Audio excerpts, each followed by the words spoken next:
3 દિવસ પહેલાં રાજપાડીમાં એક આદિવાસી દીકરી 9મા ધોરણમાં આ વર્ષે ભણીને 10મા ધોરણમાં ગઈ. તેમાં એક સાજિદ વાજા કરીને ટીચર છે, એના ત્યાં ટ્યુશન જતી હતી અને રાજપાડી હાઈસ્કૂલમાં એ શિક્ષક નોકરી કરે છે, ગણિત વિજ્ઞાનનો કોઈ ટીચર છે.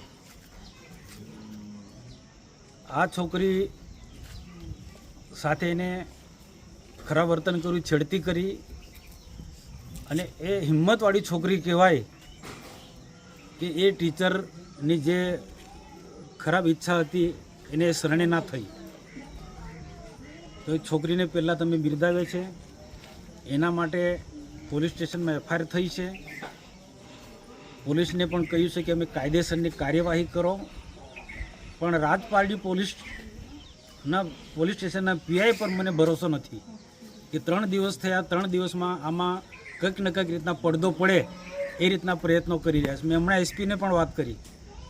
SP પણ મને લાગે છે ભરૂચ SP પણ આ PI ને બચાવ કરે છે.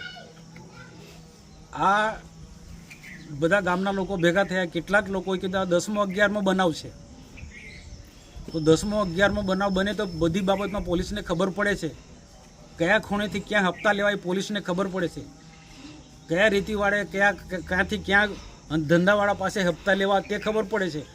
તો આ પ્રકારના વૃત્તિવાળા, ખરાબ વૃત્તિવાળા જે એક શિક્ષક થઈને છોકરીને આવી વારંવાર 10-11 છોકરીને છેડતી કરે છે, તો એ પોલીસને કેમ ખબર નથી પડતી? ને જ્યારે ફરિયાદ થાય છે એની સામે, તો એને બચાવવાના પોલીસ કેમ પ્રયત્ન કરી રહી છે? પોલીસ હંમેશા બચાવવાના પ્રયત્નો કરી રહી છે. હું સમજી વિચારીને બોલું છું, પોલીસ મારો કોઈ વિરોધ નથી, પણ જ્યારે એક નાબાલક છોકરી, ભણતી છોકરીને એનો ટ્યુશન શિક્ષક, સ્કૂલમાં ભણતો શિક્ષક એની છેડતી કરે અને એ ફરિયાદ, હિંમતભેર એને ફરિયાદ, હું છોકરીને બિરદાવું છું, એના મા બાપને બિરદાવું છું, એ શરણે નથી ગયા. બાકી બીજા બધા છોકરા કે વાલીઓ શરણે પૈસા લઈને બેસી જાય, બધા જ ઓફર થાય છે, એને પૈસા આપવાનાથી માંડીને બધા જ પ્રયત્નો થયા છે, પણ એ છોકરી એ હિંમત કરી છે.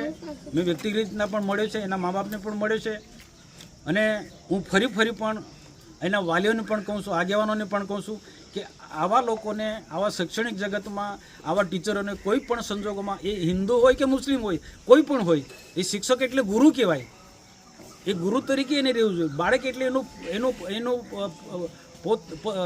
પુત્ર કહેવાય, એનું બાળક શિષ્ય કહેવાય. ગુરુ શિષ્યના કેવા સંબંધ? પવિત્ર સંબંધ હોવા જોઈએ. ગુરુ શિષ્યના પવિત્ર સંબંધ, નહીં તો આ એક કલંકરૂપ શિક્ષક કહેવાય. તો આવા ને સખત શબ્દોમાં વખોડી કાઢીશું ને આવા શિક્ષકોની કે આવા વૃત્તિના માણસોને બચાવ કરનાર પોલીસ તંત્રને પણ વખોડી કાઢું છું. એમાં SP ને પણ કહું, તમે જુઓ અહીંયા કેટલા લોકો અહીંયા મને રજૂઆત કરવા માટે, શોખ નથી થતો અહીંયા કોઈને, કોઈ DJ નથી કે લોકો ભેગા થાય, સ્વયંભૂ લોકો આ બાબતની રજૂઆત કરવા માટે આવ્યા. અને કેટલાક લોકોએ કીધું કે આ કેટલીક ઘટનાઓ છે, પણ કોઈકને કોઈક કારણસર, આવા ભૂતકાળમાં આવી ઘટના ઘટી, કોઈકને કોઈક કારણસર બિચારા બહાર નથી પડી શકતા, ડરવામાં આવે છે. ને એક પ્રકારના એવા લોકોનો, આવા વૃત્તિના લોકોને એક સામ્રાજ્ય છે કે આવી ઘટનામાં પડદો પાડી દેવામાં આવે છે. જ્યારે રાજપાડીમાં આવી કોઈ ઘટના ઘટી છે, ભૂતકાળમાં કેટલી ઘટના ઘટી છે, નિર્દોષ છોકરીને બગાડી દેવામાં આવે છે, તે વખતે પણ રાજપાડીના PIએ આખો પૈસા લઈને આખો કેસ રફે દફે કરી નાખ્યું છે.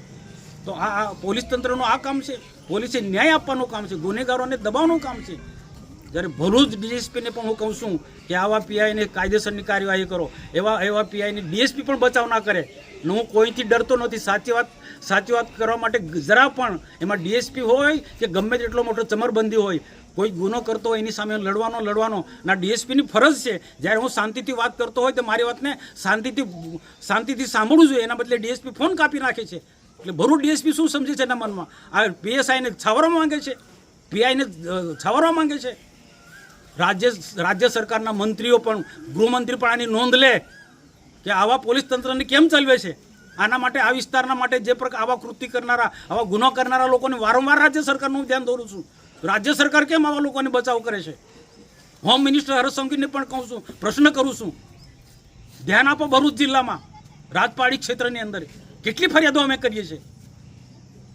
પછી મર્યાદા વાટી જશે એ પછી અમને કોઈ રોકી ના શકે. જે દિવસે આદિવાસી જાગશે ને, તો કોઈનું રાખી નહીં. આદિવાસી દીકરી છે એટલે શું એને પૈસા આપીને એને દબાવવા માંગો છો પોલીસ તંત્ર આ વિસ્તારના સામાજિક આગેવાનો પણ બધા લોકોએ ખુલ્લું પાડવું જોઈએ. બીજી બધી બાબતો ત્યાં કેમ કૂદી પડો છો? કેમ અહીંયા આવતા નથી? 3 દિવસ થાય છે, કોઈ આવતું નથી.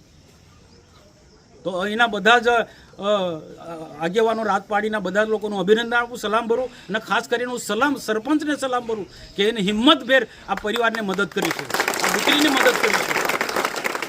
અને બાકીના લોકોએ પણ રાતે મને ફોનથી કારણ કે 2 દિવસ હું પણ બહાર હતો. પ્રધાનમંત્રીનો મન કી બાતનો કાર્યક્રમ એટલે દેવમોંગરા બાજુ હતો, ગઈકાલે શનિ જયંતિ એટલે એ બાજુ હતી, એટલે મને આ વાતની મોડી ખબર પડી એટલે તાત્કાલિક હું આવ્યો છું. પણ પોલીસ તંત્રને કહું છું, શિક્ષણ જગતના લોકોને પણ કહું છું, જ્યાં જ્યાં આવી સ્કૂલોની અંદર આવા શિક્ષકો હોય વોચ રાખે, છોકરીઓને હેરાનગતિ કરતા હોય, ગુજરાતભરની અંદર હું તો કહું છું, આખા ગુજરાતની અંદર શૈક્ષણિક સંસ્થાની અંદર આવી વૃત્તિના શિક્ષકોને તપાસ કરવું જોઈએ, કાઢી મૂકવા જોઈએ, આકરામાં આકરી સજા થવી જોઈએ, દીકરીઓને સલામતી આપવી જોઈએ. ભય ભૂખ ને ભ્રષ્ટાચારની વાતો કરનારા આપણે આવા લોકોને બચાવે છે કેમ? બસ આજના તબક્કે બધા જ મિત્રોનો ખૂબ ખૂબ આભાર માનું અને રાજપાડીના લોકો એક સંગઠિત થાવ, હું તમારી સાથે છું.